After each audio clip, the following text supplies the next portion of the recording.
and they are yet to be proven. Hi friends, it's Andriy Vasylenko, musician, teacher and a big fan of Metallica. Legends, rumors, tales. This is an attribute of a very influential person or a group of people. In our case, a metal band, which has released more than 100 songs, given about 2000 shows, and inspired tons of guys around the world. And the buzz from sharing and talking and also hating in comments. Just don't read the comments. All of this is both cause and effect of their success. In addition, Metallica rarely filmed the creative process from 80s, and also they normally tell the same in interviews. That's why we know so little about how the songs came out, about Cliff Burton and the old days in general. Thereby, we have legends which are existing in fan circles. A myth might appear two ways. It's either someone's guess, which other fans picked up, or somebody's read about that and the source is lost. Nevertheless, until Metallica officially confirms them, they're going to remain in the state of fiction. So here's my top 4 tales about Metallica songs yet to be proven. And the last one may cause some kind of resentment. But hey, this is just my opinion. Tale number 1. Sad But True was almost completely written for Master of Puppets and was rejected because of its simplicity. I read that in a biographical book called Fun But True, and also I came across a few comments in the internet. Nothing more. I have watched all the Black Album's making-ofs again. Zip. What we do know, this was the first demo that Lars and James had given to Bob Rock in 1990, and also we know that originally Sad But True was much faster and Bob Rock suggested to slow it down. Could it be written with Cliff? What do you think about that? My plausibility rate for this myth is 70%. Myth number 2. Cliff wrote the solo of Kirk Hammett from Creeping Death.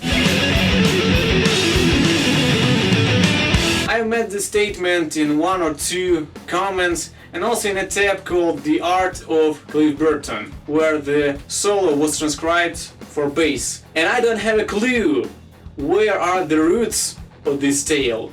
Okay, Cliff did play some guitar, but I doubt that he could have handled such a fast solo with a pick, nor that he wrote it on bass, since all the positions and fingering, they look more natural and comfortable to perform on a 6-string instrument.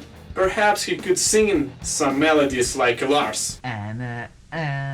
What Kirk says about Cliff's contribution to Creeping Death is that he wrote the harmony part from outro. And I believe him, so I rate this myth 10% plausible. A tale number 3. Dave Mustaine wrote Leper Messiah. In particular, the riff from the middle. Leper Messiah on album Master of Puppets. It's not on the credits. I did write the riff in the middle of it.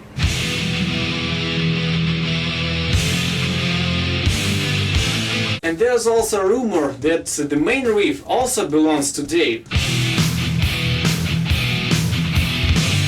Metallica, in their turn, refuse it. There's a story that Dave and Lars once met in late 80s, and Mustaine reminded, "Hey Lars, the hills run red," and the drummer was confused and looked like he swallowed a dick, or something like that, I don't remember exactly. So who's right?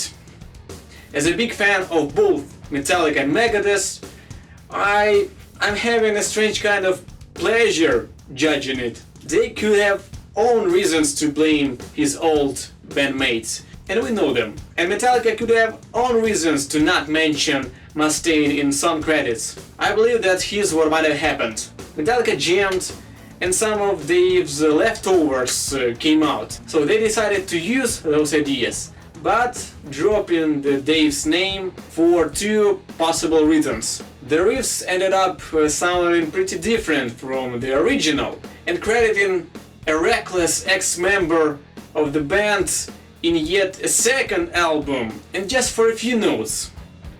It seemed not significant on that level. So my conclusion, 50% plausible, or partly true.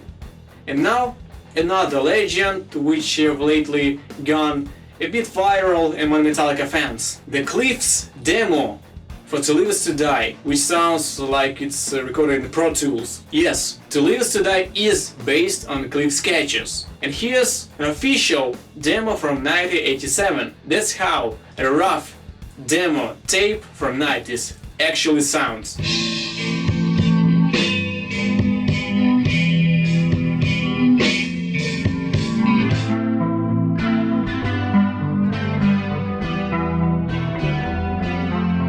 It sounds too clean and too digital for a demo from 1986. And notice, the title and description don't say that it's recorded by Cliff nor Jason.